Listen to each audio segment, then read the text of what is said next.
When our water heater broke down last month, it was a nightmare. It took 5 hours for the plumber to show up, and he charged us a couple of $100 just to come out. And then it cost another $1,800 to put in the new water heater. By the time it was all said and done, I felt like I'd been taken. But what else could I do? The smartest thing you can do is get a home warranty from American Residential Warranty. Their home warranties pay to repair or replace all your major appliances when they break, and they will break, and at the worst possible time. Call American Residential Warranty right now for free information on home warranties starting at just pennies a day. Don't wait for your refrigerator to stop running or your ceiling fans to stop turning. Call American Residential Warranty right now. Ask how you can save up to 50% on washer and dryer coverage. Just call 1-800-616-8010. That's 1-800-616-8010. Again, 1-800-616-8010. Call now. Did you ever look at the stains in your coffee cup and then realize that's exactly what happens to your teeth? Power Swabs is the 5-minute solution to get your teeth white without visiting the dentist. This is Ben Gordon with Power Swabs, and if your teeth are stained from coffee, tea, or smoking, all it takes is 5 minutes with Power Swabs. In 5 minutes, you'll see an average of 2 shades whiter teeth, and in 7 days, 6 shades. It's clinically proven to whiten natural teeth as well as caps and veneers. The secret is a tooth detergent that was developed by Dr. Martin Ginniger that lifts stains off of your teeth. Best of all, there's no messy strips or trays that you have to leave in your mouth for an hour. Just swab your teeth for 5 minutes and you're done. To try Power Swabs risk-free, call 1-800-291-5140. That's 1-800-291-5140. I guarantee your bright white smile will have your friends talking about how great you look. Try it risk-free today. 1-800-291-5140. That's 1-800-291-5140.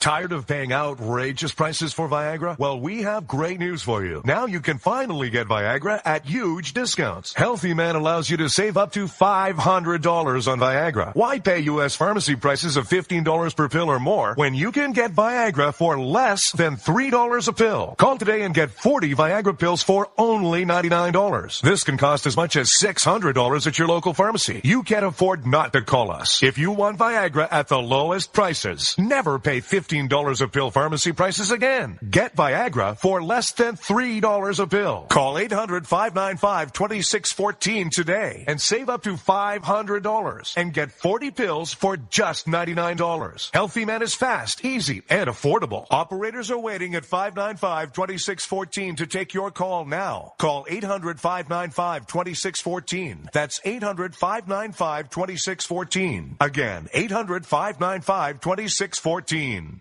The following letters were written by our troops. My dear fellow Americans, I truly appreciate your support. I was starting to wonder if people had forgotten about us over here, but then one of my buddies showed me this website, and now as tears are streaming down my face, I can see for sure that you haven't. Private Emily B., U.S. Army. It's so heartwarming to see the American people not letting the men and women of the armed forces be forgotten. Your letters make a group of grown men, battle-hardened and gruff, act like a bunch of kids around a Christmas tree. Thanks. Staff Sergeant Matthew H., U.S. Army. Your support may be the most important thing our troops can carry with them. But don't take our word for it. Take theirs. To show your support, visit americasupportsyou.mil.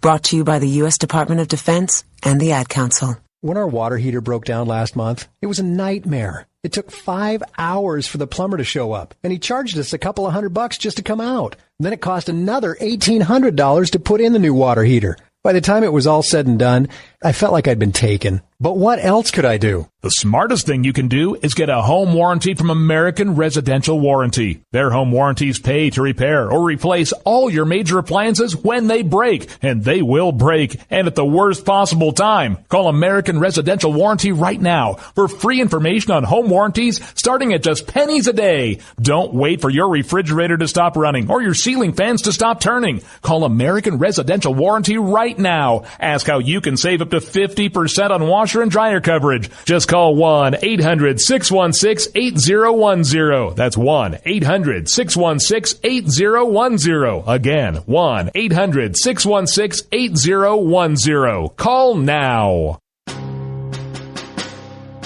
On the battlefield, there's a saying America's military men and women live by.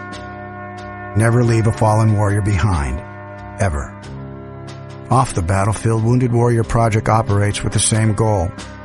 We leave no warrior behind.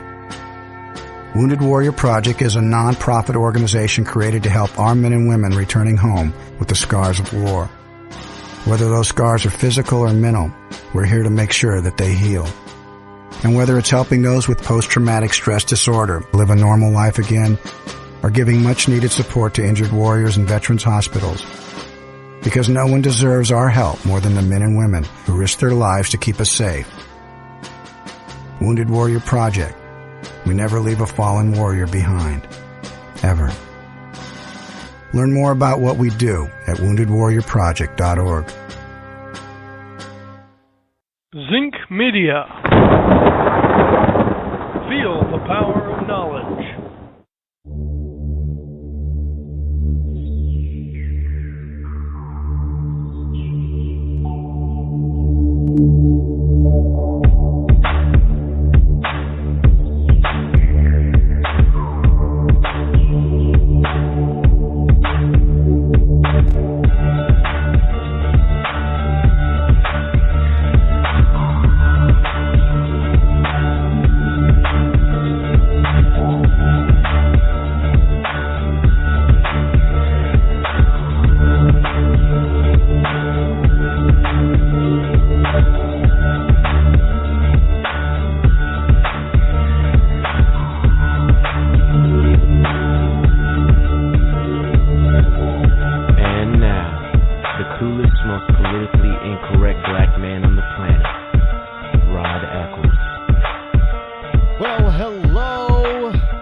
Rod, coming to you live from my bunkerized home studio somewhere within the great granite state of New Hampshire, where the state motto is still live free or die. It is not big government or bust. The number that you can call this evening is toll-free 603-835-3224.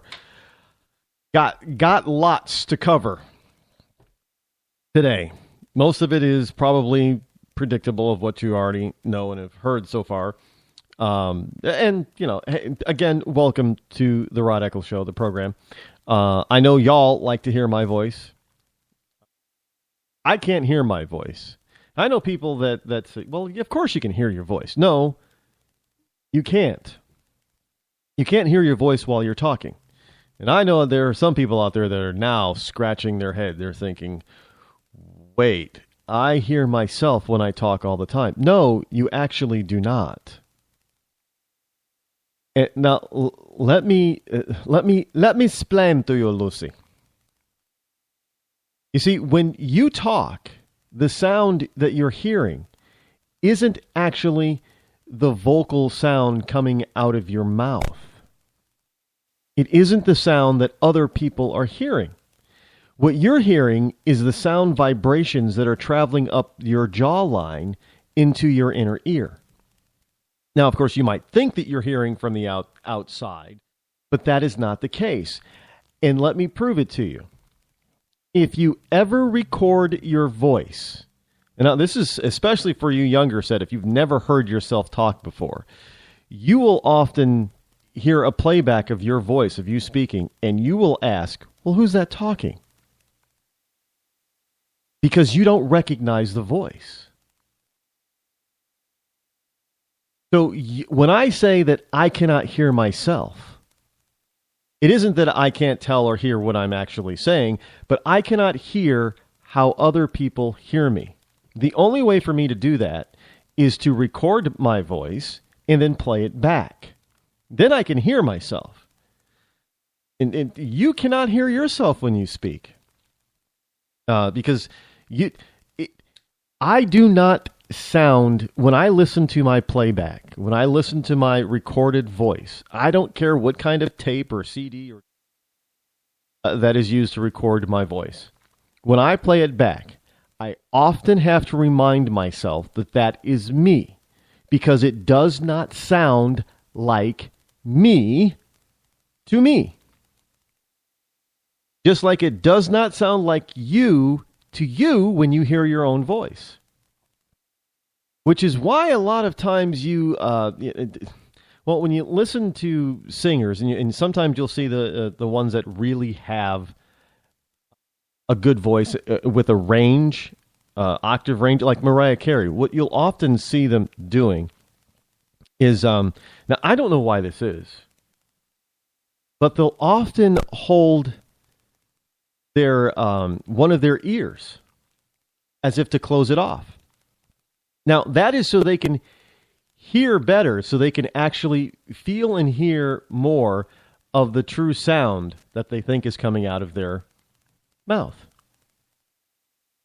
Because what you do get, and it's amazing how the brain actually works. According to scientists, the vast majority of the sound that you hear when you're speaking of your own voice travels up your jawline to your inner ear. However, in a split millisecond, you're also getting a small portion of what's coming out of your mouth. Because sound waves will vibrate the air, which gets to your ears. Now, if we can't detect that, we cannot detect that difference. Let me put it to you this way.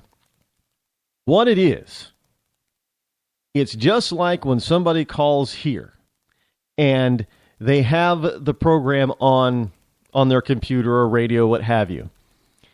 And it screws up the host a lot because they're hearing themselves talk at the same time that you're talking to them. But it's on a delay. So that's why you always hear people, on any radio program, they'll say, could you turn down your volume to your radio? Because it messes with your brain and you cannot concentrate on what the person's saying because you're trying to talk and then you're hearing yourself say something totally different in the background because you've already said it. So if you're having a long conversation or a long diatribe, it messes with your brain because your brain is trying to register you talking while you're talking. But that actually happens in real life when you speak. But it's such a millisecond that your brain is not capable of telling the difference. But it gives key to why you sound different. Now, if you were to close your ear off or both your ears, put your hands over your ears when you're talking, you'll notice that there is a difference in sound. And believe it or not, when you do that, that gives you a more truer notion of what you actually sound like. In other words, what octave you're on. Which is why you'll see these, often these singers like Mariah put their hand to one of their ears to close off their ears so they can actually hear more of what they actually sound like. But still, when they hear themselves on a playback, they're still going to say, well, that doesn't sound like me. And even though it is them, they get confused if they don't hear themselves because there is that split millisecond difference which throws a person off. So when I say that I can't hear myself when I'm talking to you, it's because I can't close off my ears and talk. Because I have these stupid, ugly headphones on my head, and I have to have them. It's a professional thing to do.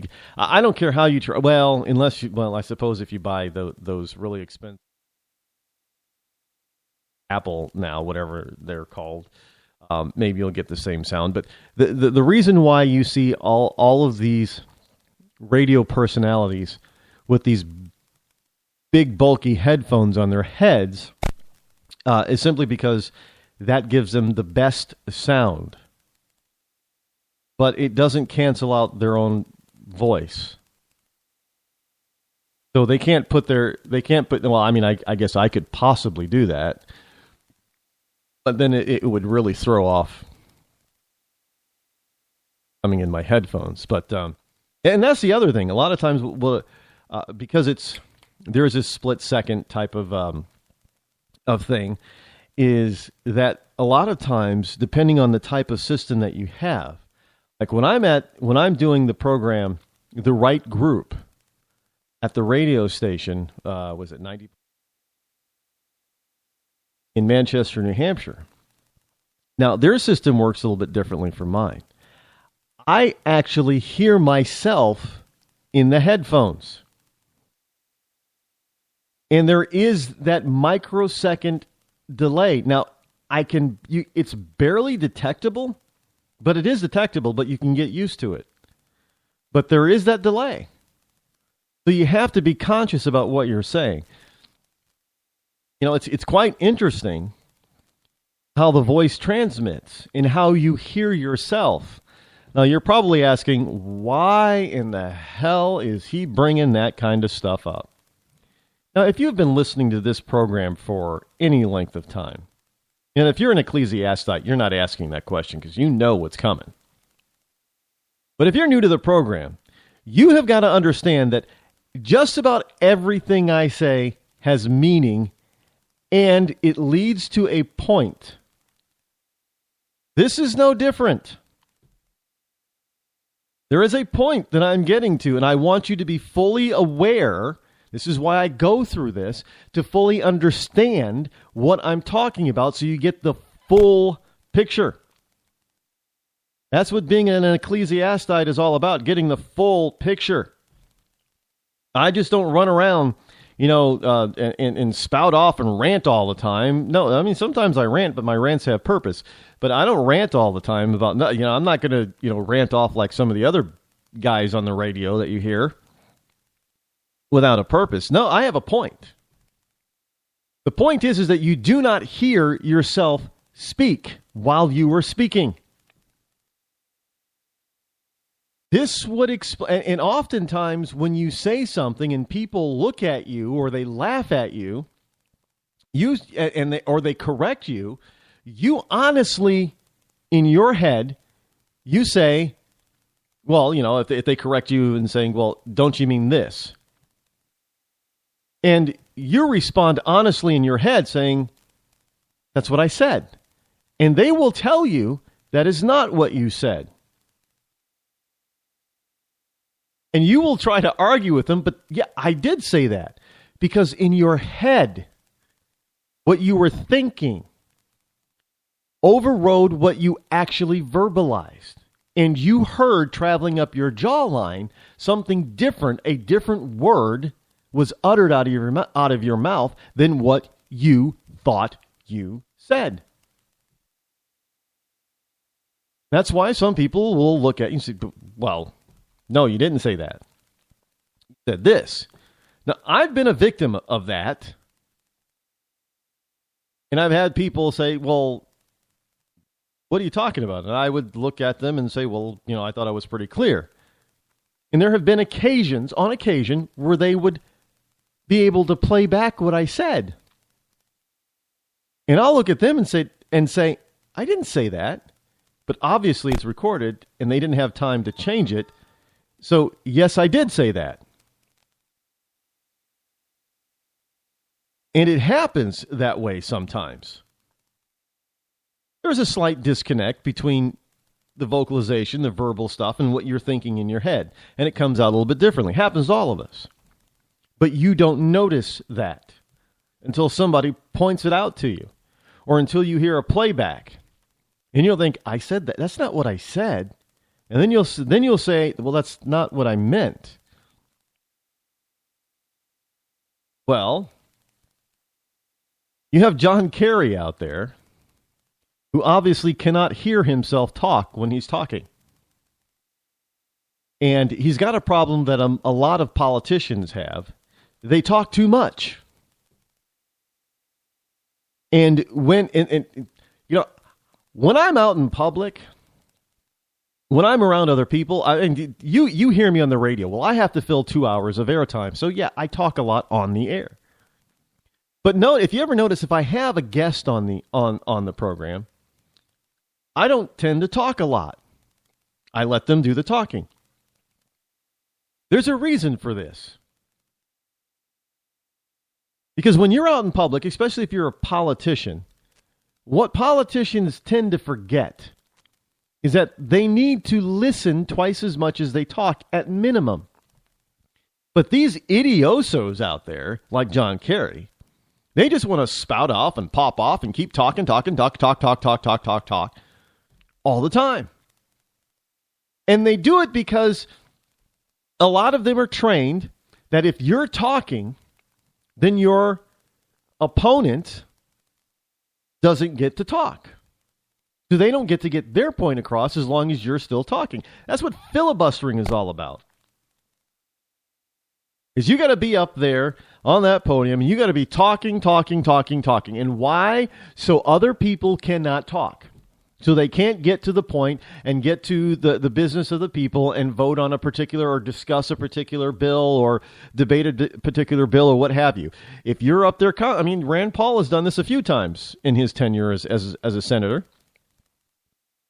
And it is meant to keep other people from talking. That's what politicians are geared to doing. And make no mistake about it, that John Kerry is nothing more than a politician. So his whole idea of being a good politician is talking too much. Well, the problem with talking too much is that you're going to eventually make a big boo-boo. You're going to, now you could call it a Freudian slip if you want to. I don't care what it's called. The point is that something comes out of your mouth that you did not intend to come out. Now, maybe what comes out of your mouth is the actual truth. And maybe that's what you're actually thinking, but that's not what you wanted to say. But that's what comes out. And we know what Kerry has said. Rationale, all that kind of crap. And he's trying to backpedal and trying to cover his tracks. The point is the damage is already done because he talks too much. The most dangerous politician on earth is not one that talks and tells you everything. The most dangerous politician on the earth is the one that does not talk and tells you nothing.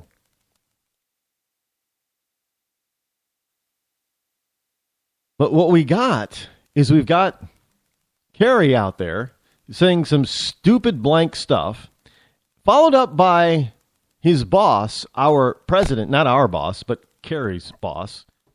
We're the president's boss, we the people. But Kerry's boss, President Obama, is out there making statements and speeches that are just as idiotic. Now, you might want to say that, that's what he really means or that's what he really feels. That might be, but the president cannot hear himself talk. Nobody can.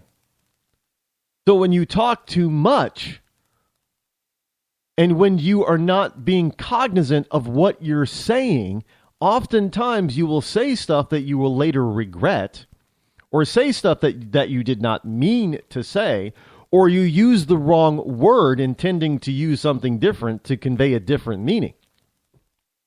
In other words, you make a verbal faux pas or verbal mistake for those of you in Rush Limbaugh's Rio Linda.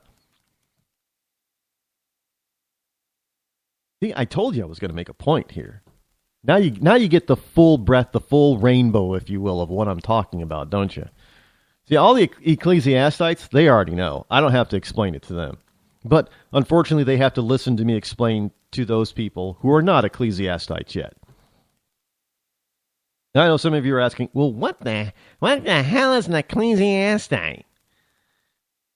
I should probably put this on the website.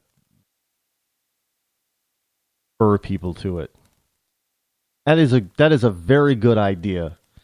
I came up with a very good idea. Yeah, a very, very good idea. It's a good idea. Very good idea. Yeah, very bad impression of Rain Man.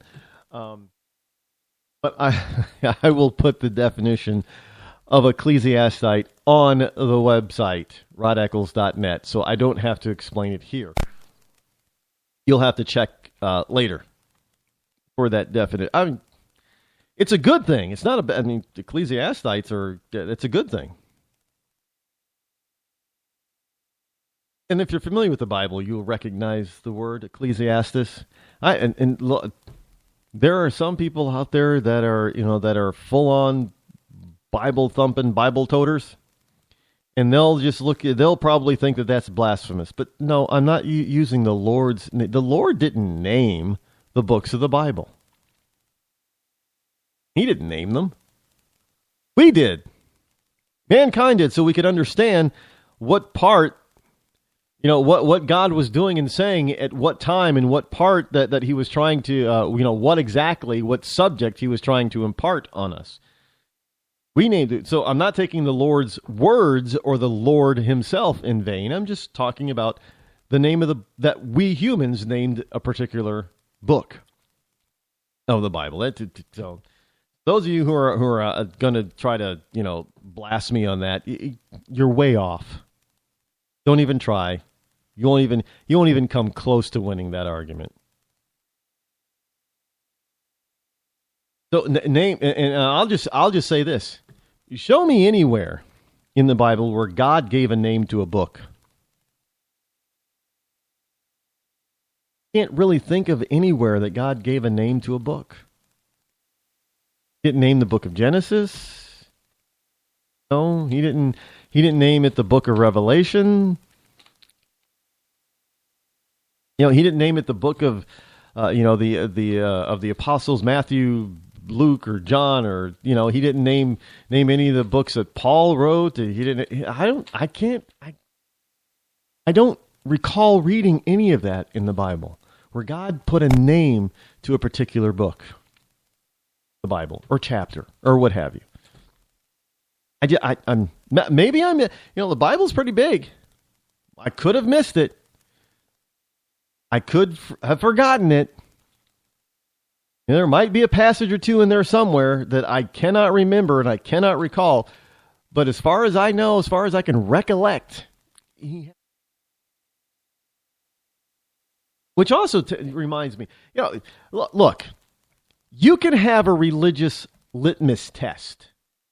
The president is out there saying, well, we can't have a religious litmus test. Well, how Christian is that if you're only going to accept Christians? Well, how is it that you're not accepting Christians, Mr. President? I mean, so far, what is it? We've accepted nearly 3,000 refugees. I think that's the last number. It's close to 3,000. Less than 50 of them have been Christian. I don't know. I think that you're using, Mr. President, you're using a litmus test on religion based on the fact that if they're Christians, they don't get to come here. So, yes, we can use a litmus test. We can use a litmus test for anything that we want. There is nothing illegal or immoral about that. You want certain people to come here that are going to be able to interact, to meld with, and to assimilate into your culture so they do not become a problem. What you do not want is a bunch of people coming here that cannot assimilate for whatever reason. And in this particular case, it would be Muslims who cannot assimilate because they do not agree with and cannot agree with our way of life and our Constitution. It does not match their religion. In no way can it match it. They cannot fathom it ever matching because it can't, it's impossible. They are diametric. It's like having a communist. Let's say communism is a religion. Well, actually, it kind of is. But let's just say it's a full-blown religion. Are you going to accept a communist into your, a bunch of communists into your country, knowing that they cannot assimilate, knowing that they cannot meld with your Constitution because communism obviously is the opposite of liberty and freedom? Of course. So this whole notion that we can't have a litmus test is a bunch of bunk, quite frankly. We'll get into it when we get back. Don't go anywhere. We'll be right back. When our water heater broke down last month, it was a nightmare. It took 5 hours for the plumber to show up, and he charged us a couple of $100 just to come out. And then it cost another $1,800 to put in the new water heater. By the time it was all said and done, I felt like I'd been taken. But what else could I do? The smartest thing you can do is get a home warranty from American Residential Warranty. Their home warranties pay to repair or replace all your major appliances when they break, and they will break, and at the worst possible time. Call American Residential Warranty right now for free information on home warranties starting at just pennies a day. Don't wait for your refrigerator to stop running or your ceiling fans to stop turning. Call American Residential Warranty right now. Ask how you can save up to 50% on washer and dryer coverage. Just call 1-800-616-8010. That's 1-800-616-8010. Again, 1-800-616-8010. Call now. Did you ever look at the stains in your coffee cup and then realize that's exactly what happens to your teeth? Power Swabs is the 5-minute solution to get your teeth white without visiting the dentist. This is Ben Gordon with Power Swabs, and if your teeth are stained from coffee, tea, or smoking, all it takes is 5 minutes with Power Swabs. In 5 minutes, you'll see an average of 2 shades whiter teeth, and in 7 days, 6 shades. It's clinically proven to whiten natural teeth as well as caps and veneers. The secret is a tooth detergent that was developed by Dr. Martin Ginniger that lifts stains off of your teeth. Best of all, there's no messy strips or trays that you have to leave in your mouth for an hour. Just swab your teeth for 5 minutes and you're done. To try Power Swabs risk-free, call 1-800-291-5140. That's 1-800-291-5140. I guarantee your bright white smile will have your friends talking about how great you look. Try it risk-free today. 1-800-291-5140. That's 1-800-291-5140.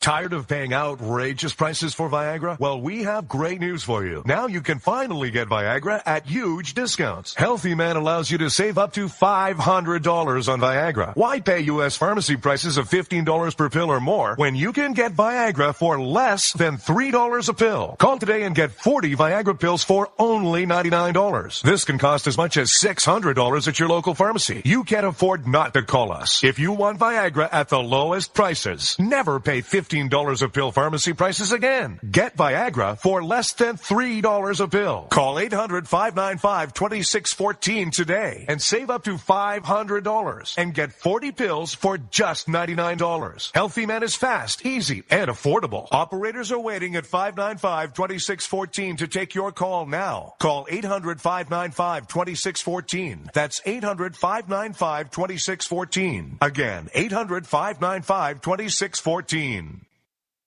Start training for a new career in as little as 18 days. National EMS Institute's innovative boot camp program will train you for a new career. Learn to respond to emergency situations and become a certified EMT in just 18 days. National EMS Institute guarantees 100% job placement. Visit www.nationaleMSinstitute.com today to learn more about our 18-day boot camp. Or call us at 1-800-497-6732. NationalEMSinstitute.com.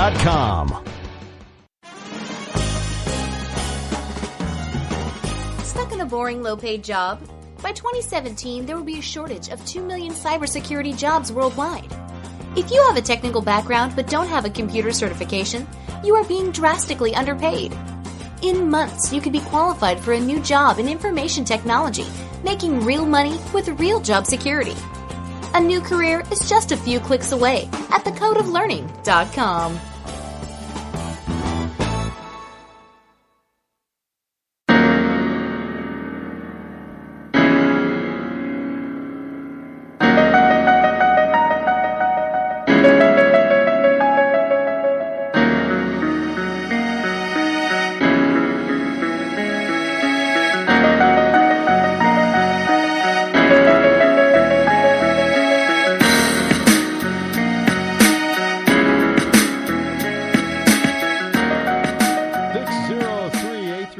Three 224 is the number to call. should you wish to join me here live on the Rod Eccles Show, because I am your head ecclesiastite, Rod Eccles, Elrod.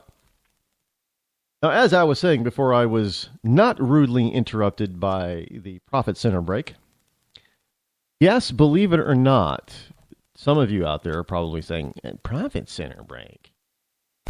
Yeah, I did. People actually sponsor the program. Can you believe that? Can you believe that there would be people who sponsor the Rod Eccles Show? Can you believe that there's somebody out there who would sponsor a conservative black man? Can you believe that? Can you believe that a lot of these sponsors are white people? White business owners and CEOs? Yes. Can you... must be that white privilege thing, I guess. I don't know. Yeah, I got something on that. We'll try to get to that this white privilege crapola before the end of the... So if you don't know where I stand in white privilege, you do now. I mean, well, I don't want to swear about it, but that's just a dumb blank thing to think. And you had, Vermont just recently had University of Vermont just recently had and I know I promised to get back to the verbal thing, but the University of Vermont, I think it was University of Vermont, a couple of weekends ago, last weekend before last, they had a 3-day retreat, if you will, a 3-day seminar for white people only, by the way. For white people to feel sorry about and sorry for and be embarrassed by this so-called white privilege. And that white males especially should be ashamed of themselves for this white privilege. Now, we're talking college kids here. They really haven't had much time in life to put forth their white privilegeness, if you will. But they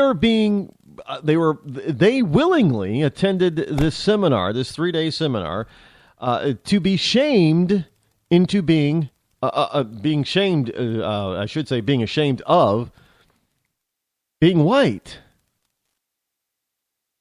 What's it like to be white, and why is that bad, and how can you not utilize white privilege? I don't understand this self-loathing.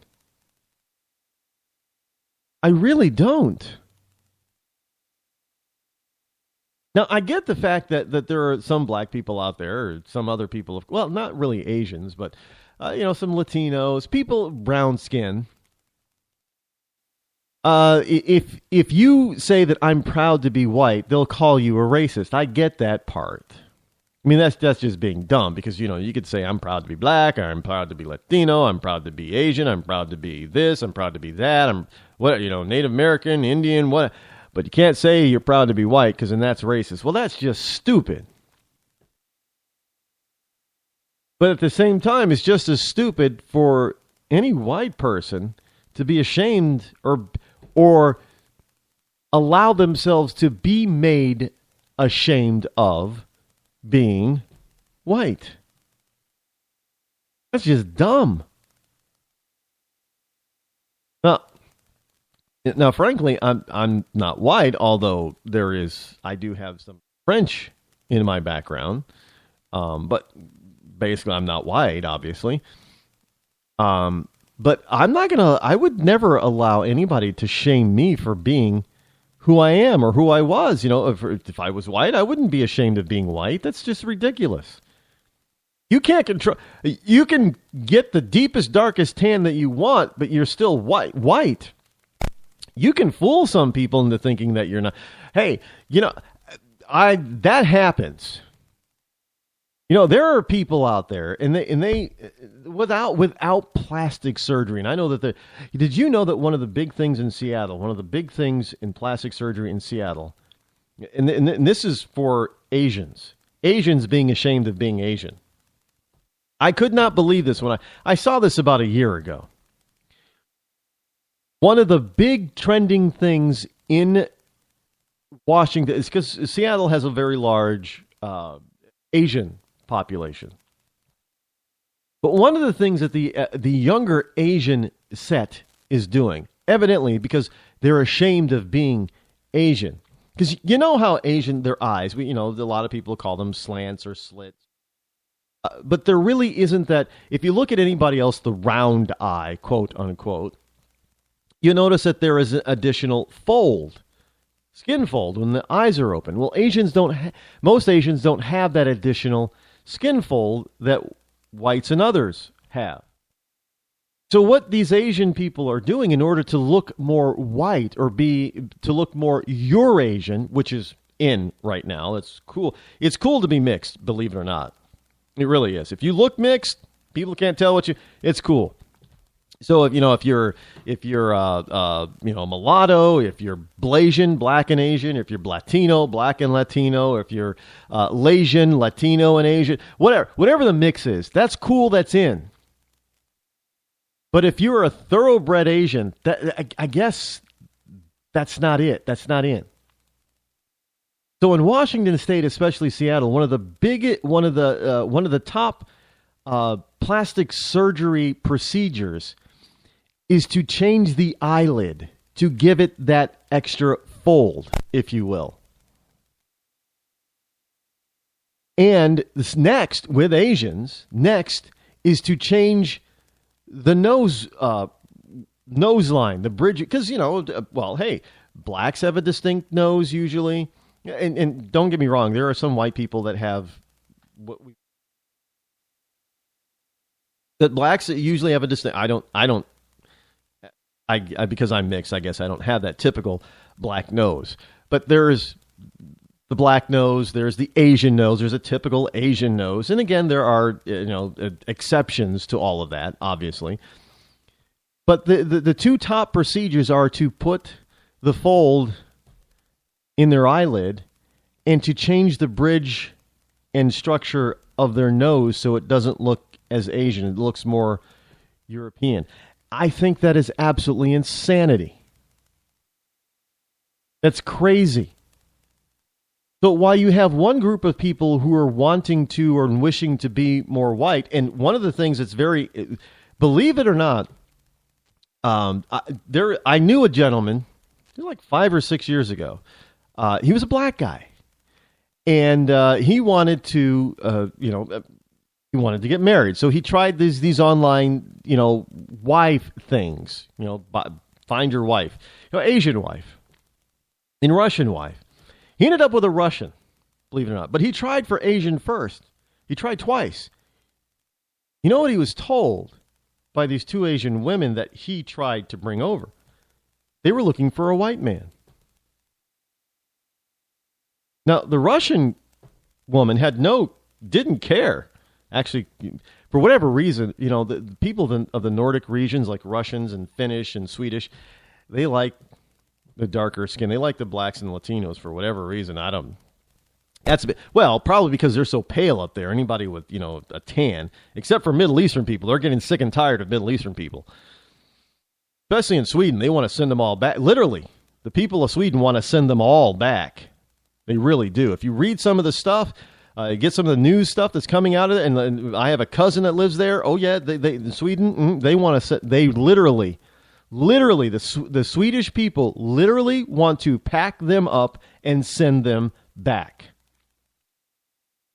But for whatever reason, they seem to like darker skinned people, probably because that's not what they're used to, because they're, everybody around them is so pale and fair skinned. And I know they may have dark hair or blonde hair, but they like the difference, I guess.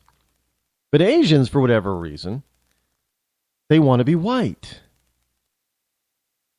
They want to be with white people. Now, I'm not saying that's a bad thing, but to change the way you look, just so you can emulate something that you are not, that is a problem for me. I have a huge problem with that. You don't go trying to make yourself something that you're not. Now, you can be a white person and get the deepest, darkest tan that you can possibly get. You're going to pay for it in about 20 or 30 years, but you can get the, look as dark as you want. You're still white. And I know that there are people that can carry it. My mother watches HGTV. Loves HGTV. And there's one particular, she has a number of favored designers. One of them in particular goes by the name of David Bromstad. Now, what was his show? Oh, my mother used to do. Color Me Something. Oh, Color Splash. That's it. Color Splash. And now I always thought David mixed. Ethnically speaking, I thought there was some Polynesian or Asian in his background, simply because of his eyes looked and his skin tone. Well, as it turns out, David Bromstad is a big tanning person. And he likes to be tan.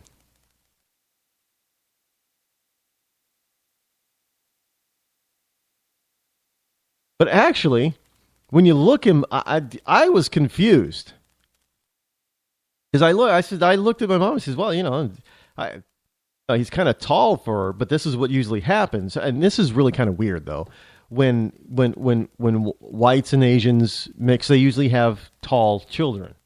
I don't know why that is, but I've seen it a lot. So I said to her, well, he looks like he's tall, and that's probably because one of his parents is Asian, and one of his parents is white. My mom looked at me and said, "No, he's all white." I said, "No way." I thought I was going to be smart. I'm going to look it up. According to David Bromstad, in interviews, and according to Wikipedia, and according to a couple of other places online, mother's correct. He's of Nordic descent. Bromstad, what do you think that is? Nordic. So's his mom. No Asian in him at all. So I'm just trying to, how the hell does he look that way then? I don't understand why people want to look some way that they're not. But it's all of this stuff combined of making certain people hate who they are. You got the University of Vermont having this annual weekend retreat course, class, whatever, 3 days of blasting whites only about how bad it is to be white. And of course, these kids are probably going to graduate from this class hating themselves for being white and wanting to be anything but white. So it isn't any surprise that you have Asians who want to be white, and they'll go through plastic surgery, the pain of and the expense of plastic surgery to try to change the way their face looks. And yet we have a jackass for a president who's telling us, no, we can't have, any type of litmus test for religion. Oh, yeah, we can. We should have a litmus test for a lot of things. If you're going to teach a kid that he should be ashamed of who he is, who he was born to be, you shouldn't be a teacher. Yeah, there should be litmus tests for, I'm not saying to be arrogant and overly proud of who you are and to think that you're superior to somebody else who isn't of your racial classification. That's equally wrong, because nobody's superior to anybody else. But if you're going to run around and teach people that they need to be ashamed of who they are, or who their ancestors are or were, shame on you, and you shouldn't be a teacher. Now, granted, the vast majority of slave owners in this country were white. Not all of them, by the way. Not all. owned black slaves? Did you know that there were some white people that owned Native American slaves? Did you know that there were some blacks that owned Native American slaves in the South? Yes, it's historical and it's factual. Look it up. They were a small percentage of the whole slave process or industry back in that day, but they existed. But that's the big point. Back in that day, there's not a single white person today that owns a black slave, owns any kind of slave. So why is it, especially for whites who don't even have a lineage that traces back to slave ownership of any kind, why should they be made to feel so ashamed of being white? It's the most ridiculous thing I've ever heard of. So, yeah, we need to start having litmus tests all over the place. Nothing wrong with it. It weeds out those people who you don't want to be in certain positions or to be in certain areas. We don't want in this country to bring in people who are not compatible with our culture, who are never going to be compatible with our culture, and indeed could be a danger to our culture.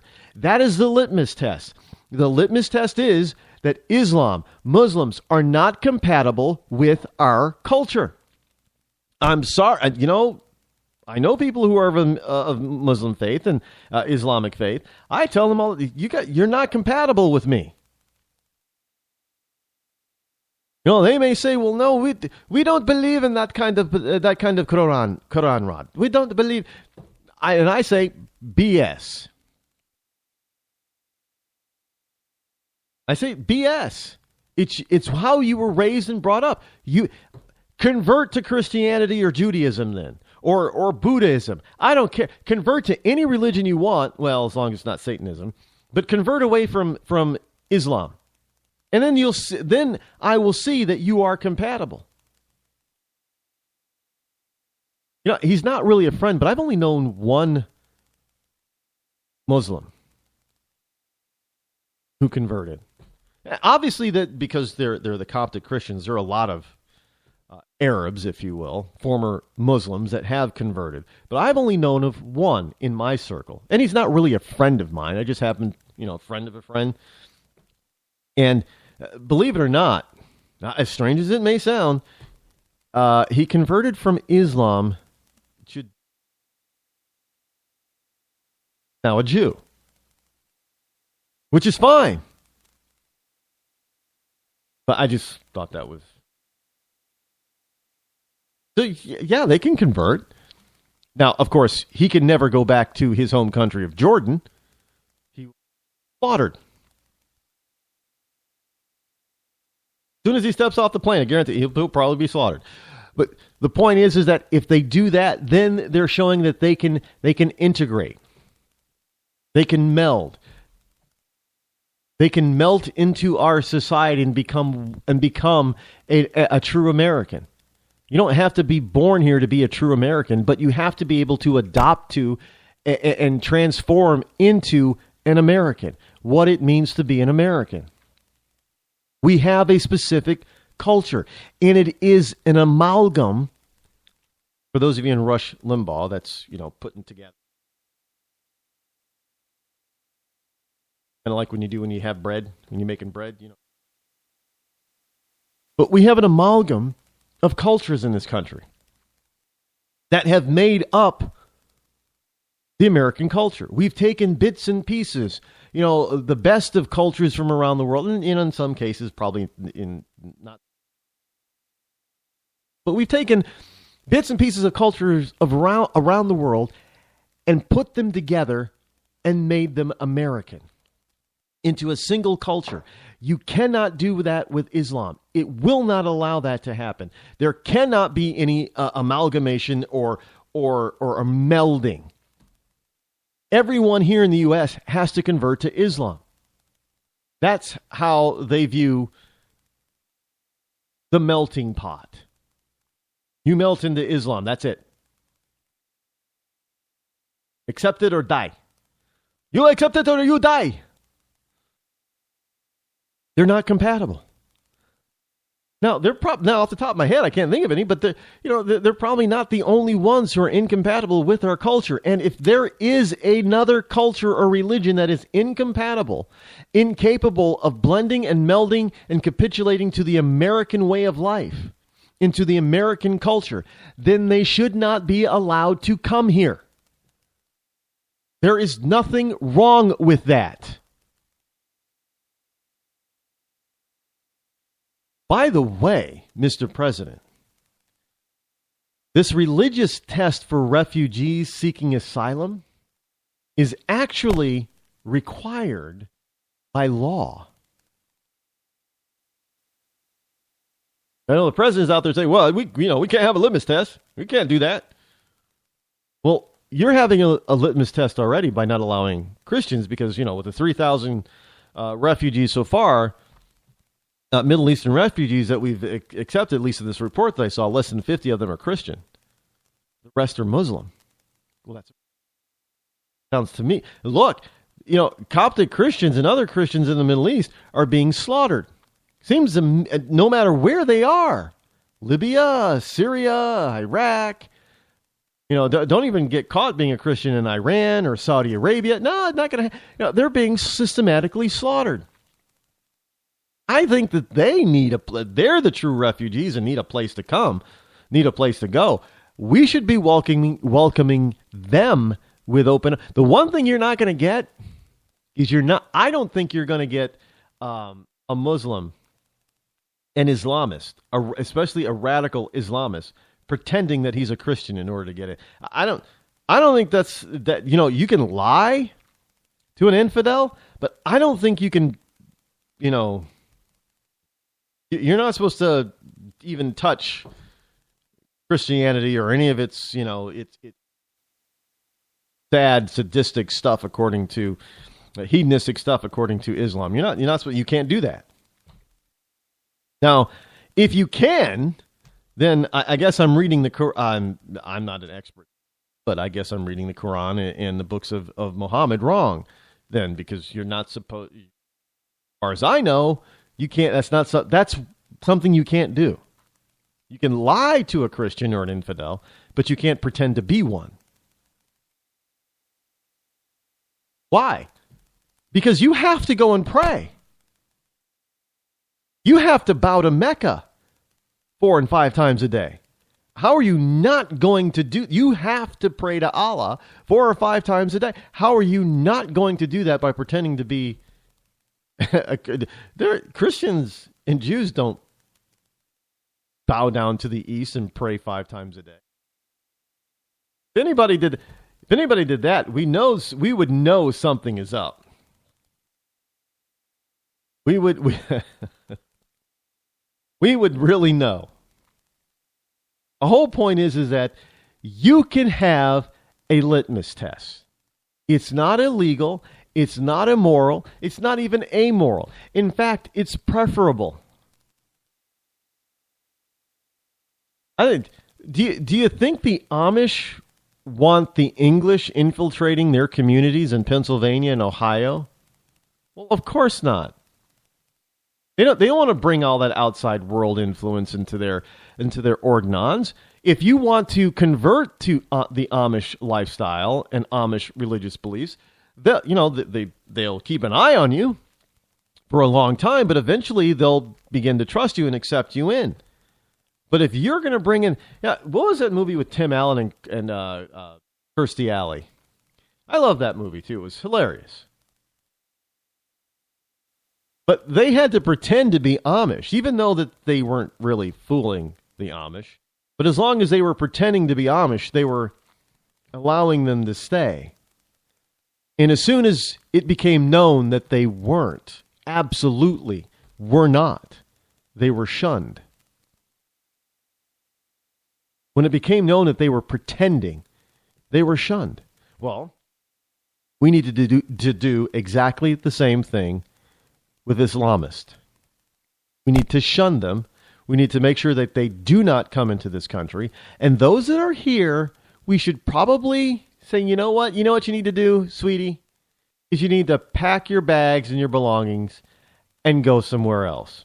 Like, you're from Syria? How about going back to Syria? Because I know places like Jordan, Egypt, they don't want you. Maybe you can go to Iran. How's that? But you need to leave here.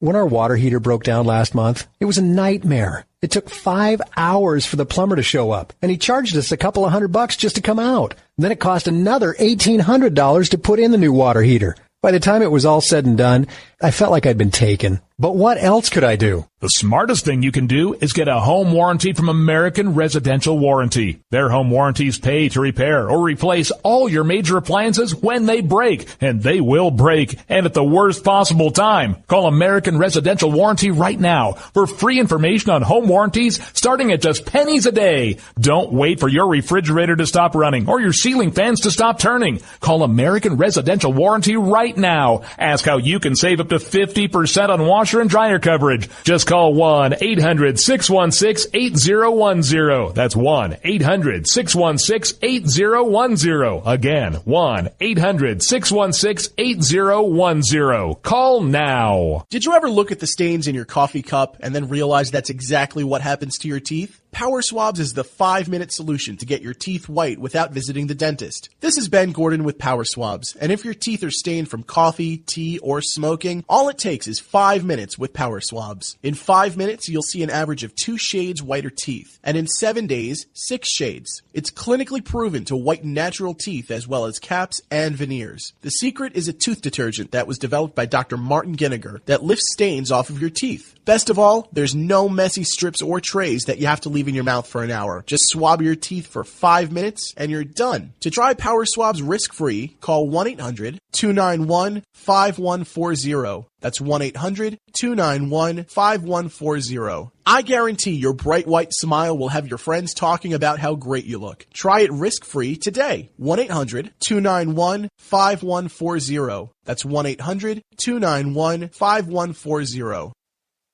Tired of paying outrageous prices for Viagra? Well, we have great news for you. Now you can finally get Viagra at huge discounts. Healthy Man allows you to save up to $500 on Viagra. Why pay U.S. pharmacy prices of $15 per pill or more when you can get Viagra for less than $3 a pill? Call today and get 40 Viagra pills for only $99. This can cost as much as $600 at your local pharmacy. You can't afford not to call us. If you want Viagra at the lowest prices, never pay $15 a pill pharmacy prices again. Get Viagra for less than $3 a pill. Call 800-595-2614 today and save up to $500 and get 40 pills for just $99. Healthy Man is fast, easy, and affordable. Operators are waiting at 595-2614 to take your call now. Call 800-595-2614. That's 800-595-2614. Again, 800-595-2614. The following letters were written by our troops. My dear fellow Americans, I truly appreciate your support. I was starting to wonder if people had forgotten about us over here, but then one of my buddies showed me this website, and now as tears are streaming down my face, I can see for sure that you haven't. Private Emily B., U.S. Army. It's so heartwarming to see the American people not letting the men and women of the armed forces be forgotten. Your letters make a group of grown men, battle-hardened and gruff, act like a bunch of kids around a Christmas tree. Thanks. Staff Sergeant Matthew H., U.S. Army. Your support may be the most important thing our troops can carry with them. But don't take our word for it. Take theirs.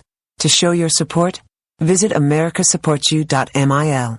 Brought to you by the U.S. Department of Defense and the Ad Council. When our water heater broke down last month, it was a nightmare. It took 5 hours for the plumber to show up, and he charged us a couple of $100 just to come out. And then it cost another $1,800 to put in the new water heater. By the time it was all said and done, I felt like I'd been taken. But what else could I do? The smartest thing you can do is get a home warranty from American Residential Warranty. Their home warranties pay to repair or replace all your major appliances when they break, and they will break, and at the worst possible time. Call American Residential Warranty right now for free information on home warranties starting at just pennies a day. Don't wait for your refrigerator to stop running or your ceiling fans to stop turning. Call American Residential Warranty right now. Ask how you can save up to 50% on washer and dryer coverage. Just call 1-800-616-8010. That's 1-800-616-8010. Again, 1-800-616-8010. Call now.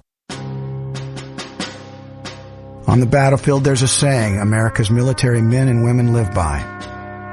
Never leave a fallen warrior behind. Ever. Off the battlefield, Wounded Warrior Project operates with the same goal. We leave no warrior behind. Wounded Warrior Project is a non-profit organization created to help our men and women returning home with the scars of war. Whether those scars are physical or mental, we're here to make sure that they heal. And whether it's helping those with post-traumatic stress disorder live a normal life again, or giving much-needed support to injured warriors in veterans' hospitals. Because no one deserves our help more than the men and women who risk their lives to keep us safe. Wounded Warrior Project. We never leave a fallen warrior behind. Ever. Learn more about what we do at woundedwarriorproject.org. Zinc Media. Feel the power of knowledge.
Ecclesiastites. It is I, your lovable host, Rod, coming back to you for hour number 2. Fastest 2 hours in internet talk radio here in the Bunkerized Home Studio, which is located somewhere within the great granite state of New Hampshire, where the state with the motto of live free or die, not big government or bust. By the way, it is hump day. So it is Wednesday. The number that you can call here is 603-835-3224. We will not have a live program tomorrow, as I will be giving my last live keynote address tomorrow evening in the city of Worcester, Massachusetts. Now, if you're looking on the map and you're not from New England, then you'll never find Worcester. It's actually spelled W-O-R-S. How they pronounce it is Worcester. It's Worcester, but it's pronounced Worcester. Not even Worcester, it's pronounced Worcester. So if you're looking for W-O-O-S-T-A-H, you're not going to find it. It's in central Massachusetts, by the way. It is east of Springfield, west of Boston. And it is along the I-90 corridor. So if you follow I-90 east from Springfield and or west from Boston, you'll run into Worcester, Massachusetts. And that is where I will be tomorrow evening. A lot of fun. I look forward to it.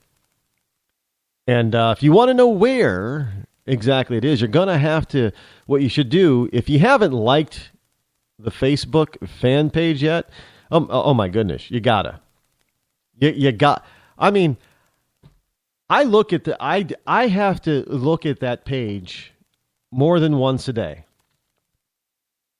because I like to read all the comments that are made on the posts that are made over there. And I even like some of them. The ones I like, and I comment on some personally. Nobody else, for the Rod Eccles Show comments on only I do. So if you get a comment, it's from me.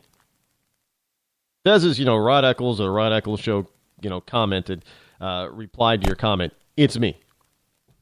But it is been I will, if I only look at it once or twice a day to reply, I'm looking at, comments in the triple digits. So I have to do it more than once a day in order to get to all of your comments. And I love that. So the conversation is happening over there. So if you're not a part of the Rod Eccles Show over on Facebook, facebook.com/The Rod Eccles Show, you haven't joined over there, then you're missing out. And it is only going to get better as more and more people are joining. So you have to ask yourself, if you haven't joined that page yet, what are you missing out on?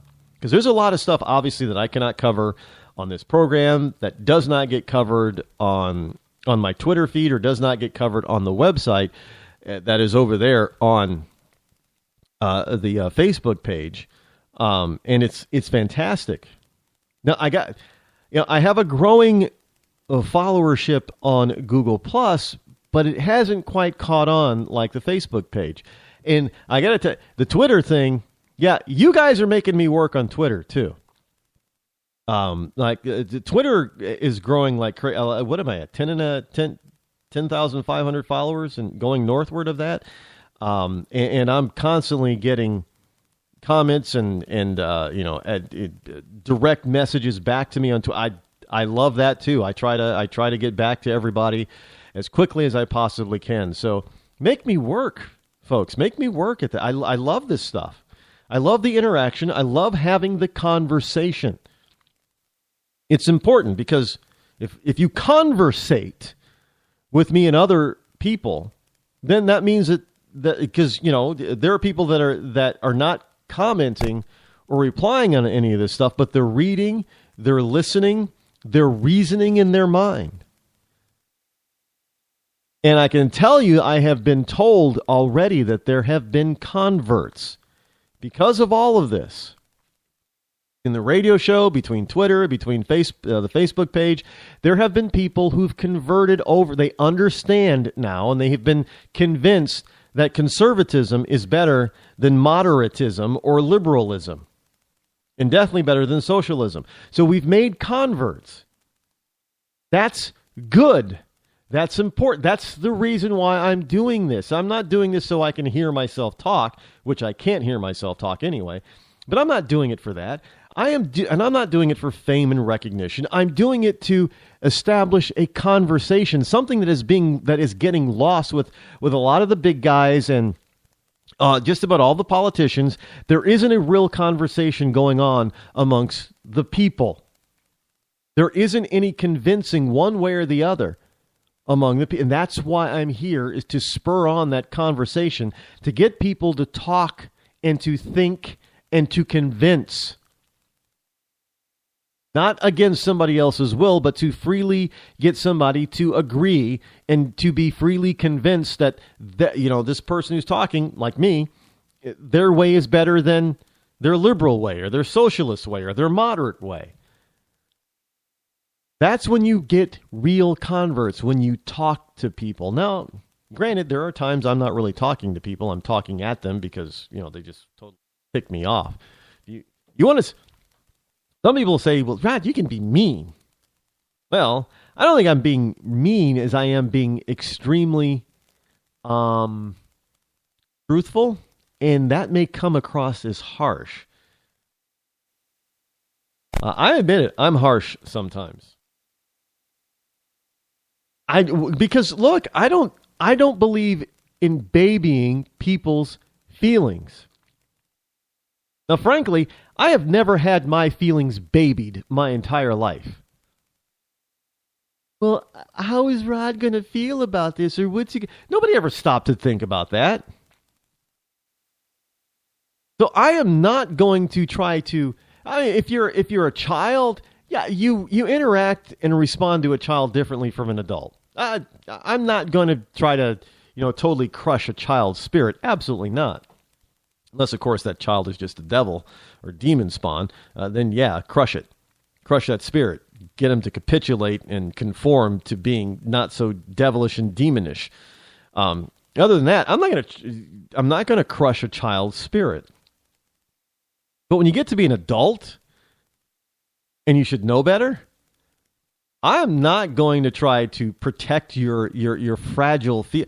I can't control how you feel or think anyway, so I'm not even going to bother trying. And that's one thing that some people have a hard time understanding with me. That's why some people think that I'm mean or harsh. I don't try to figure out what's going to hurt this person's feelings.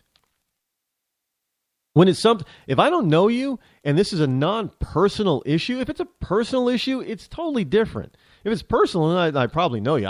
If you're a stranger and you're going to tell me your personal business, you've got a problem. Now, I like hearing all the good stuff that people are doing, but if you have a personal problem that should be discussed with people that that know your situation, then those are the people you should be talking to, not necessarily me.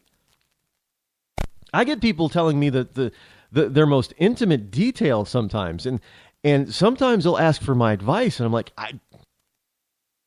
I don't know. Half the time, I don't know what to really say because I don't know the full situation. How can I give somebody advice if I don't know what's really going on? But if it's personal, I'm going to try to tell you the truth. And if the truth is going to hurt your feelings, I can't help that. But I will try to present it in a very unhurtful way. But if we're talking about adult stuff, and we're talking about non-personal stuff, or we're talking about politics or religion, stuff that's in the open and in the realm, no. I'm not going to even think twice about your feelings. I'm just going to spout the truth the way I know it and see it and feel it and understand it. And if that hurts your feelings, I'm like, oh well. And if I don't know you, I'm not going to give you an apology. I mean, there will be times with no, and I'll say I'm sorry that hurt your feelings. The truth. I mean, I know them. Because I don't want to hurt somebody. But if I don't know you, and it's really about politics or something, or about culture, or basically how we're living and the laws and the government and stuff that affects us all, I don't apologize for that. If it comes across as harsh, that's not my problem. Well, I don't expect people to play footsie with me, and trust me, haven't. I had my feelings hurt in the past. Yeah. That the person who's telling me the truth, is that their fault or their problem? No. Absolutely not. So you lefties out there that think you have to consider these people's feelings. No, I do not. And let me be frank with you. It is not un-Christian to do that. Look at the person who was on this planet 2,000 years. Do you think Jesus Christ was so concerned about everybody's feelings that he was trying to placate everybody by sugarcoating the truth? No, Jesus Christ came and he told the truth. I mean, he overturned tables. Without actually cursing people out, but he cursed people out. And that was God himself in the form of his son. I mean, come on now. Christ didn't pussyfoot around anything. So don't sit there and tell me that it is unchristian-like to think this way or talk this way or to have a litmus test. Oh, BS. Jesus Christ had a litmus test.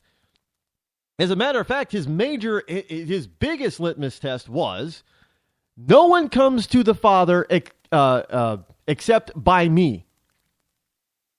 Do you think he was talking about Islam, well, it wasn't invented yet, but he was basically telling all the pagans, look, you got to become a Christian if you want to get to heaven. Because you don't get to heaven, which is where God is, my Father, except through me. And to get through me, you've got to believe in me and accept me as your Lord and Savior. That's the only way. There is no other way. There isn't 1,000 ways to heaven. There isn't. If you're a Christian, there aren't 1,000 ways to heaven. That hurt some people's feelings back then. But do you think Jesus really cared? No. He cared about the truth. And if the truth hurt your feelings, he even said it. Well, hey, know the truth, and once you know the truth, it'll set you free. It'll make you free. So you think somebody who wants to set you free from bondage of all kinds is going to be sorry that your feelings got hurt because he told you the truth? No. Christians need to stop and think about that. God is not, he is not going to be concerned about your feelings. Look, I've read the Bible a few times. I don't see God in there saying, oh, I'm sorry I hurt your feelings. Again, as God didn't name any of the, I don't see God naming any of the books. I didn't see God in there apologizing to anybody. So look, you can take it. You can try to say that it's unchristian if you don't. No, that is not true. It is very Christian to deny Islam. Remember, also said, do not be unequally yoked. He warned Israel about, back in the olden days, if you will. He warned Israel about letting outsiders into Israel and accepting them as their own and living amongst them. He warned them against that. Said that was hey, look, he said, look, that's, I'm going to be polite about this and I'm going to tell you that's a bad idea. Hey, Obama, letting all these Islamists into our country because you want to call them refugees is a bad idea. And there is no way in hell Christ would do it. If they wanted to accept Jesus Christ as their Lord and Savior, that's one thing. You bring everybody you can to the Holy Father. But if they're going to reject Christ, they're going to reject God, then God has already told us we do not intermingle with them. We do not live next door to them. We don't invite them into our house. We do not break bread with them. Now, you may not always have to go to war with them, but you do not accept them, lest you be tempted to become one of them. And what do we have in this country happening and in other Western nations that we're always talking about? Oh, people becoming radicalized. Do we not? Do we have American citizens that have become radicalized? We've got black and white Americans that have become radicalized. They have taken up arms against their fellow citizen here in this country because they've been radical. They cannot become radicalized unless we allow them, those who are radical, to come live amongst us. And they build their temples in their churches and they call them mosques. And these people get radicalized in these local mosques. And the president says that we can't have a litmus test. Oh, we need a litmus test. And in fact, having a litmus test is very Christian. It is very Jewish. The Bible says so. Hell, the Quran is telling Islam that there has to be a litmus test, but their litmus test is a little bit more harsh. Accept Allah or die. There is no choice. Those are your two choices. accept Allah or die. The Judeo-Christian litmus test is far less harsh. Don't tell me that we cannot have a litmus test. Because we damn sure better have one. Because we are creating, by not having a litmus test, we are creating homegrown terrorists. Now, I'm not talking about the Timothy McVeigh type. I'm talking about the real radical. I mean, how many American citizens, people born in this country, most of them to people who would call themselves Christian, of the Judeo-Christian ethic, who've had sons who were radicalized, who were caught going over to the Middle East, getting training, and coming back. Or wanting to go over to get training and then come back. I mean, the number of people that have been arrested and caught for doing this are legion. And yet we're supposed to believe that it is unchristian.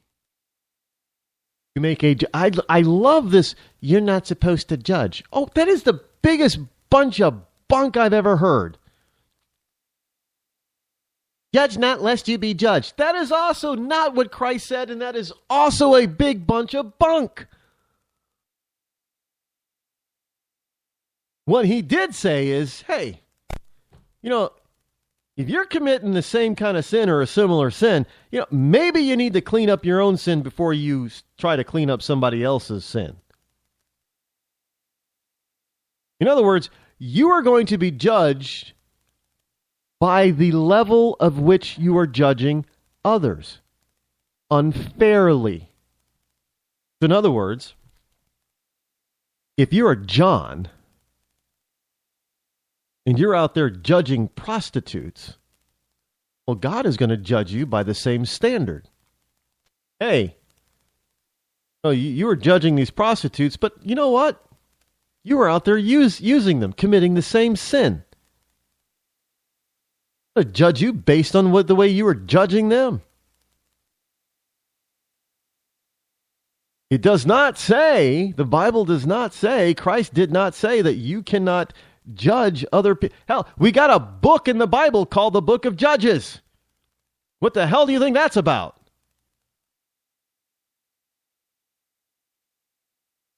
You can call a spade a spade. If you are not a drunkard, if you don't even imbibe in alcoholic beverages at all, you can call out somebody who's a drunkard. Yes, you can. You don't have a problem with that sin. You can point out somebody else's sin as long as you do not have a problem with that same sin. Yeah, this is not meant to be a sermon, but this kind of stuff needs to be understood from a political point of view, because there are political ramifications of getting this stuff wrong. And you will have people that will cower as soon as somebody says, a liberal says, well, that's unchristian. And they'll go, oh, no, I'm very Christian. I am so... Call me, don't say that about me. I'm not unchristian. I'm Christian. I love Christ and I love people and I want to love people and don't say... No, it doesn't work on me. I am firmly secure in knowing that I am a Christian and that Jesus Christ is my Lord and Savior. But I am also firmly secure in knowing that I have read my Bible more than once. So I am not easily swayed from it, from lies. The devil is called the Lord of lies, not flies, lies. King of lies, the king of deceit. He will lie.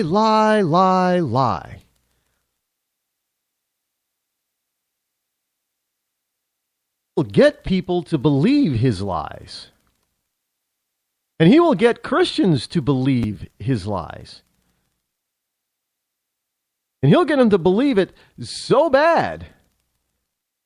Christians will cower in the corner and saying, no, no, no, no, no. But I'm here to tell you, don't let that happen, because Obama's lying.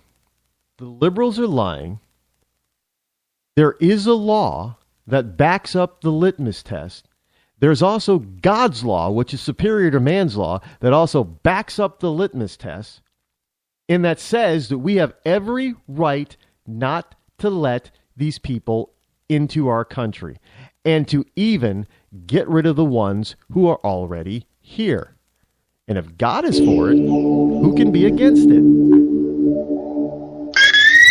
When our water heater broke down last month, it was a nightmare. It took 5 hours for the plumber to show up, and he charged us a couple of $100 just to come out. And then it cost another $1,800 to put in the new water heater. By the time it was all said and done, I felt like I'd been taken. But what else could I do? The smartest thing you can do is get a home warranty from American Residential Warranty. Their home warranties pay to repair or replace all your major appliances when they break, and they will break, and at the worst possible time. Call American Residential Warranty right now for free information on home warranties starting at just pennies a day. Don't wait for your refrigerator to stop running or your ceiling fans to stop turning. Call American Residential Warranty right now. Ask how you can save up to 50% on washer and dryer coverage. Just call 1-800-616-8010. That's 1-800-616-8010. Again, 1-800-616-8010. Call now. Did you ever look at the stains in your coffee cup and then realize that's exactly what happens to your teeth? Power Swabs is the 5-minute solution to get your teeth white without visiting the dentist. This is Ben Gordon with Power Swabs, and if your teeth are stained from coffee, tea, or smoking, all it takes is 5 minutes with Power Swabs. In 5 minutes, you'll see an average of 2 shades whiter teeth, and in 7 days, 6 shades. It's clinically proven to whiten natural teeth as well as caps and veneers. The secret is a tooth detergent that was developed by Dr. Martin Ginniger that lifts stains off of your teeth. Best of all, there's no messy strips or trays that you have to leave in your mouth for an hour. Just swab your teeth for 5 minutes and you're done. To try Power Swabs risk-free, call 1-800-291-5140. That's 1-800-291-5140. I guarantee your bright white smile will have your friends talking about how great you look. Try it risk-free today. 1-800-291-5140. That's 1-800-291-5140.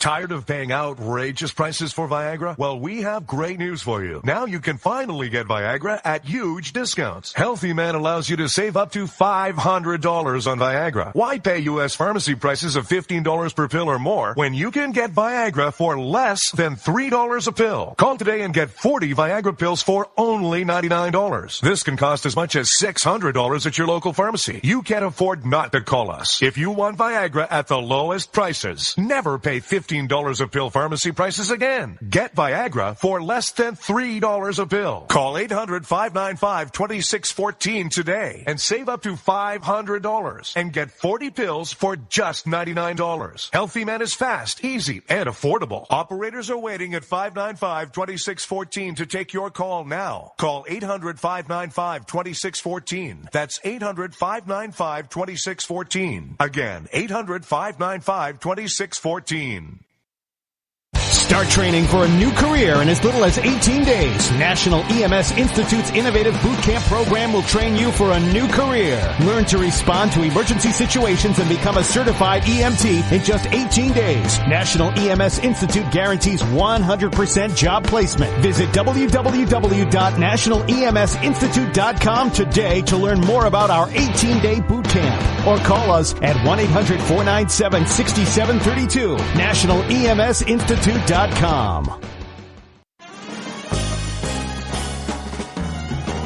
Stuck in a boring, low-paid job? By 2017, there will be a shortage of 2 million cybersecurity jobs worldwide.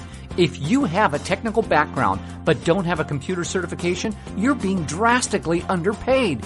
In months, you could be qualified for a new job in information technology, making real money with real job security. A new career is just a few clicks away at thecodeoflearning.com.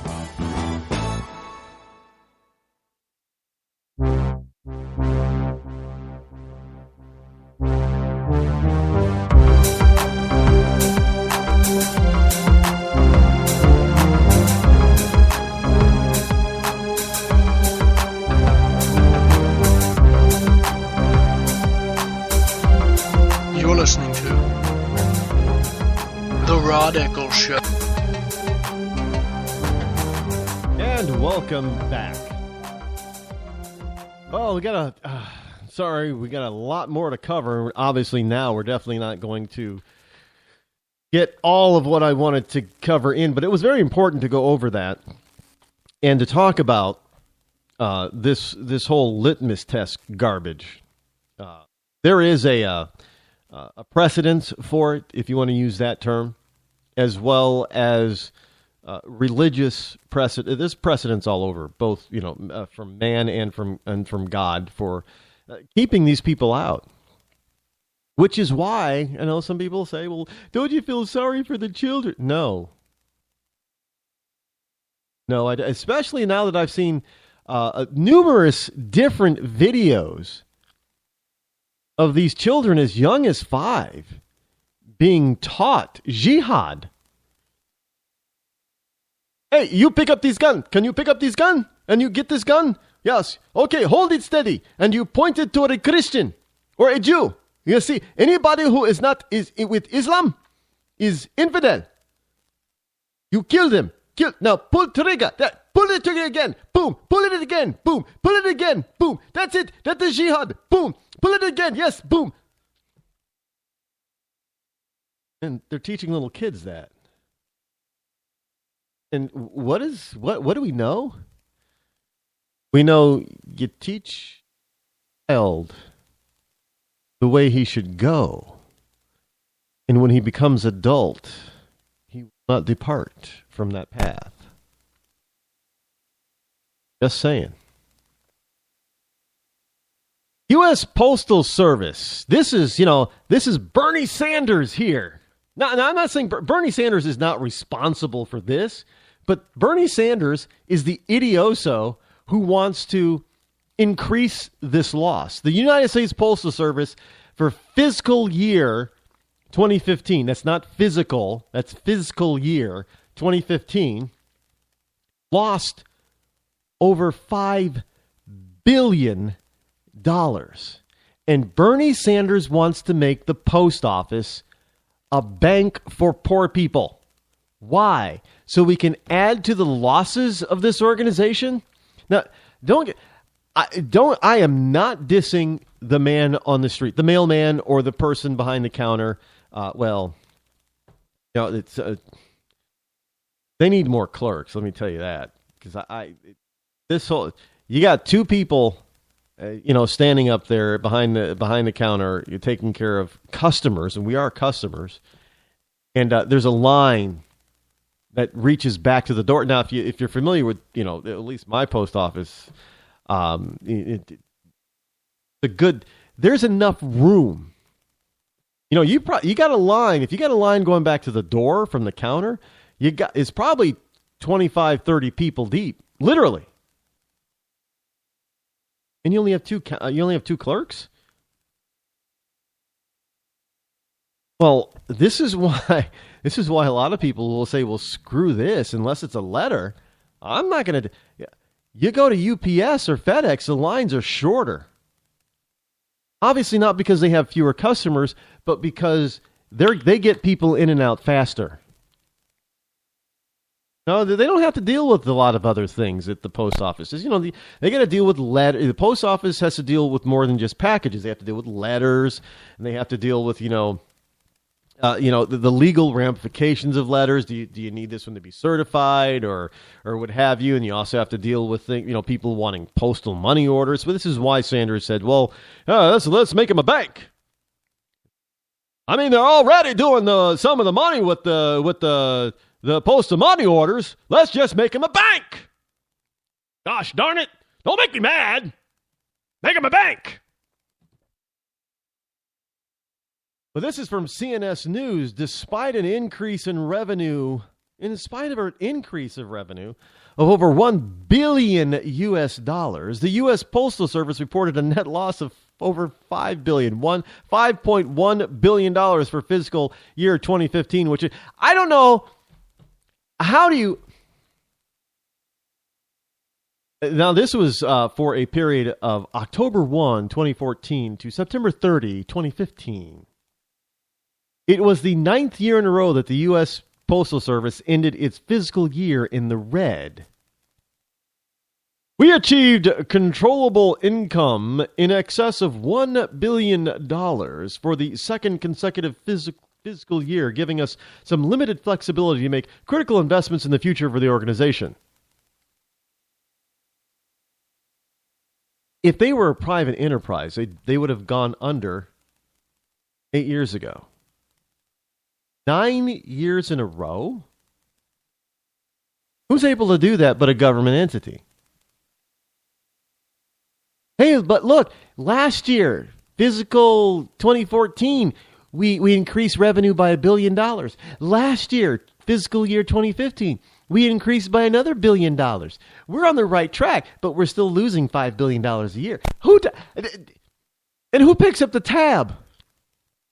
The American taxpayer. But Bernie Sanders wants to turn them into a bank. Well, you know what? Now that I think about it, considering how the left hates bankers, because bankers make all this money. Because bankers have all, they rip people off with all these fees and they charge people outrageous amounts of money to just use the bank, and they charge outrageous interest rates, all of those wonderful college student loans, that are made. Banks are just, they're the epitome of capitalism.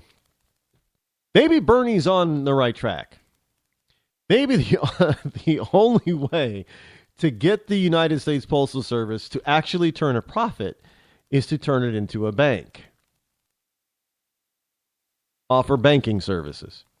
Hey, if the government charges you all of those fees, that's okay. You ever notice that? I don't hear the lefties talking about how much it costs to get your driver's license or register your car every year. But I guarantee you that if they ever privatized car registration and they charge the same amount, the left would be livid about how much they're charged. So I guess if a bank, if the United States Postal Service or the United States Postal Service banking service were to charge you $50 for a return check fee, that would be okay. But a private bank charges you $30. Oh, that's unreasonable. Well, I personally believe that that's excessive. Yes, but what I'm saying is that if you're a private entity, you can't charge that. But if you're a government entity, oh yeah, that's perfectly fine for them. Look, no, that's it. Government does that already. If you owe the IRS any money, man, those interest rates can pile on big time.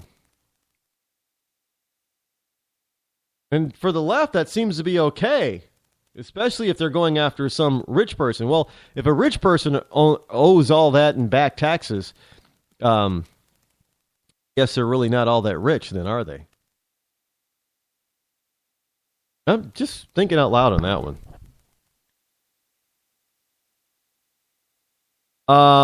Former Mexico el Presidente Vicente Fox, who's looking rather haggard and old. He's not looking like a fox.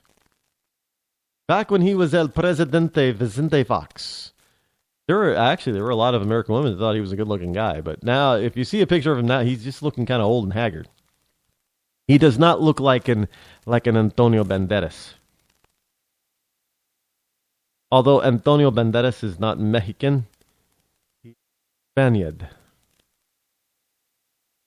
But ex-el Presidente Vicente Fox of Mexico says that he sees cocaine, heroin, and other hard drugs becoming legal within a decade in Mexico. Now, our government would not like that. Not because of what you might think. Well, because, it's going to, the drugs are going to flood the streets of America. It's going to be a ruin on American citizens, American cities, American people are just going to be addicted. That's not the reason why. Because they will then have, Brazil has talked about this. If they make these drugs, these hard drugs, legal, in other words, growing the plants to make them, pot and, all the other stuff, and having these plants, if you will, manufacturing facilities, manufacturing plants to manufacture these hard drugs. If that stuff is made legal, then that means the United States has no place to send their DEA agents. Because, hey, if it's legal in Brazil and Mexico, why are you going to need law enforcement people? Mexico is just going to say, get the hell out of here. We're taxing this stuff. We're making a mint off the tax. It's kind of like what, Colorado? Colorado is made a, it's Colorado, right? That it's illegal now? Pot's legal. They've made bank on taxing that stuff. Hey, as long as they're not taxing me, if they want to tax somebody for, look, if they're going to tax me on my cigars and other people on their cigarettes, tax people on their pot. Evidently, they're making more off of taxing people on pot than they are taxing people on tobacco.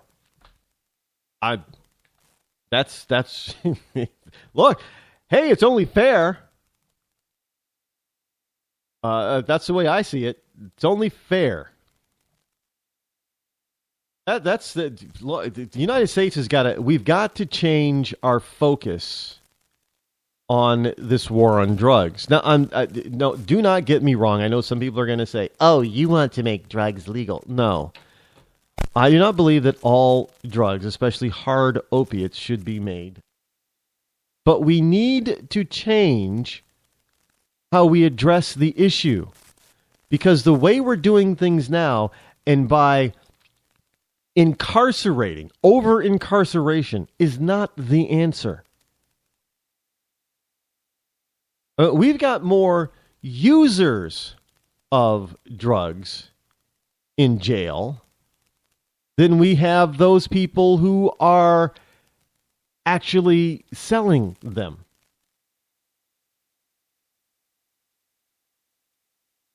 Just saying. I don't think that that's quite fair. If you're just using it, especially if you're a pot smoker, if you're just smoking pot or you're caught with an ounce, what have you, you're not intending to distribute it. You're intending to smoke it. But these people are being jailed smoking it, and that's ridiculous. People are being jailed for driving with a suspended license. Often the suspension has nothing to do with safety. New York, there was a time, what was it about, the numbers were kind of staggering because it was a millennial thing. It was like the year 2000 or 2001. That at one point in the state of New York, 1 in 7 drivers driving with a suspended license. The vast majority of those driving with a suspended license, it wasn't due to any type of driving infraction whatsoever. It was due to the fact that they either didn't have or they let their auto insurance lapse without turning in their registration and their plates.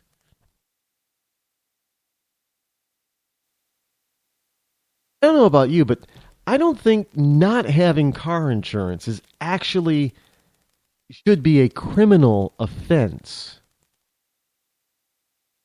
That if you're caught 1 or 2 times driving with a suspended license because you don't have car insurance, that now requires jail time of up to a year?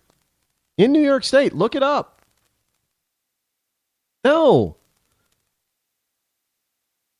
Again, that's not upholding the law. That's law enforcement and and that's incarcerating otherwise innocent law-abiding people.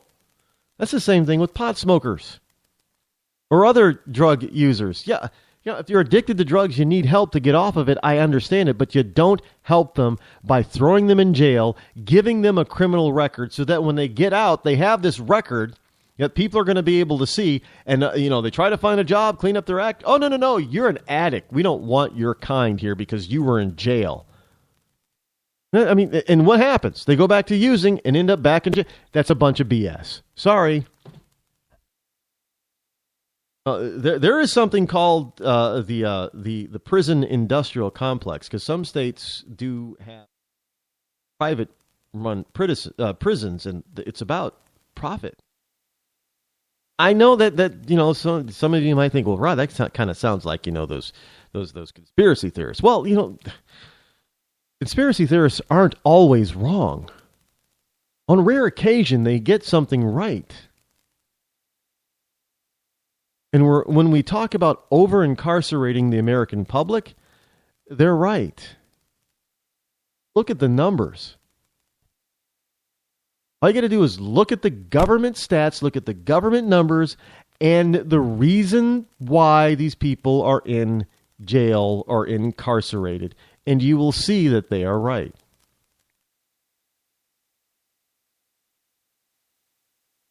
TSA.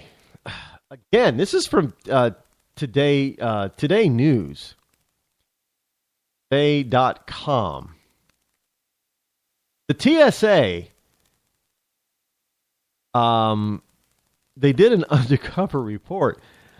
In the wake of the Russian Metrojet crash and the Paris terror attacks, security while flying in the U.S. is of greater concern than ever before. Yet in Atlanta, Georgia, a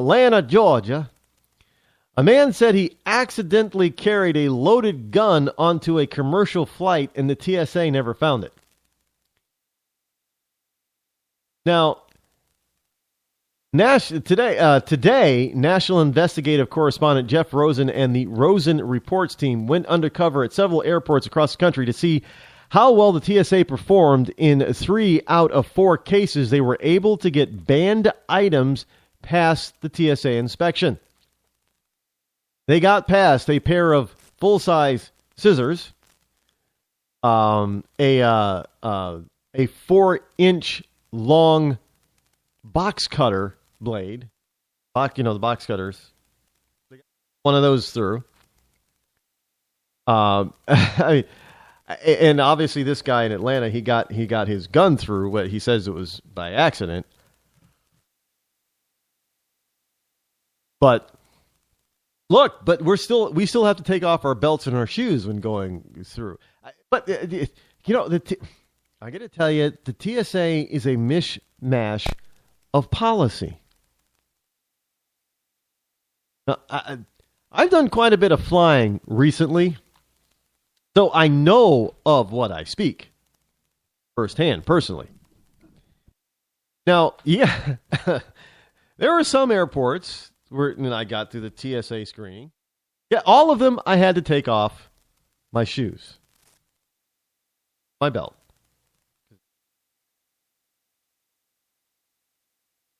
But some of them, because it was a requirement for me to take out my computer, my laptop, and my phone, and put it in a separate bin. One airport, I didn't have to. It was left in my bag.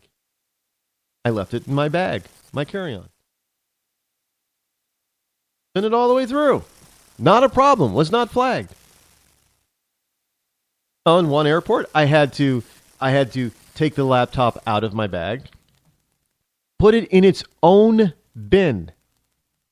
There was a gentleman ahead of me who put his laptop and his cell phone in a bin. He sent it through. They sent it back and told him to go back through because he had to put the computer, the laptop, in its own bin. And on top of it was a cell phone. Nope. Own bin. So in that airport, you got to put the laptop in its own bin. In another airport, you got to take your laptop out, all your electronics out, and they can go to. And I put 3 of them together: my laptop, my iPad, and my cell phone, one on top of the other, in one bin. Okay. I mean, this is why this crap doesn't work. 1, they're not uniform. And 2, they're not looking for the stuff they should be looking for. In one airport, I didn't have to take out, your stupid little baggie full of, your shampoo in the little bottles, your shampoo and your toothpaste and stuff. In more than one airport, I didn't have to take that out of my bag. Really? So they have these powerful X-ray machines, and then in all of them except one, you go through the personal scanner, and they wave you on through, and they hold you there, and only one of them allowed me to turn back to see my scan. I tried at every airport. They said, "No, look this way, sir." I'm like, "What? I can't see my own scan?" "No, sir, you can't." Well, one airport, I did. TSA screener, she didn't say a word.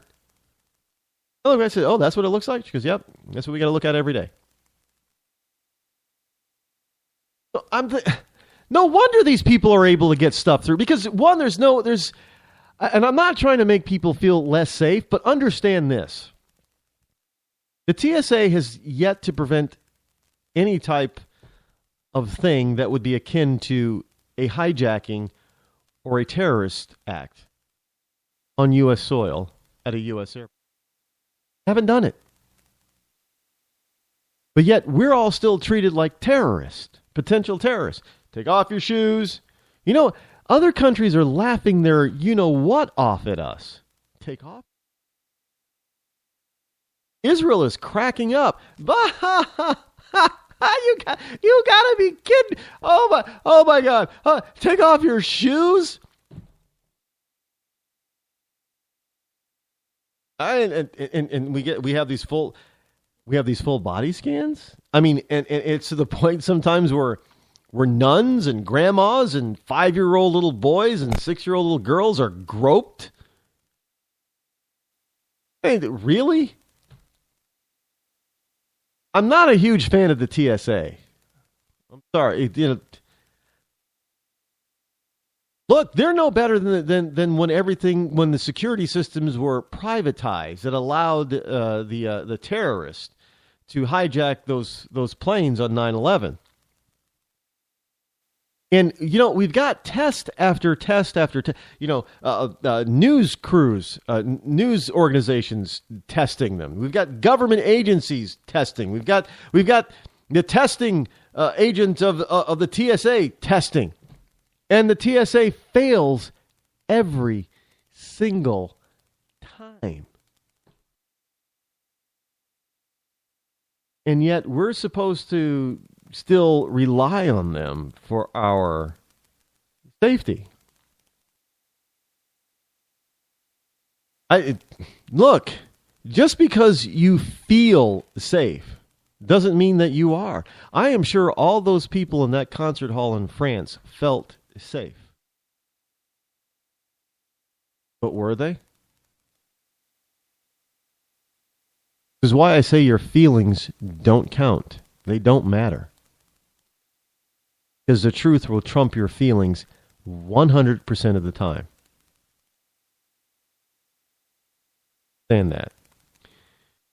Well, I will not be here tomorrow. Tomorrow will be a best of show. Be back here on Friday for Freaky Friday, Fun Friday, whatever Friday it's going to be called. But until then, I'll be out in Worcester. I'm coming for you, Worcester. See you guys tomorrow. Till then, I'm Rod Eccles. This has been the Rod Eccles Show. You know what I'm going to say next. Yep. I'm out.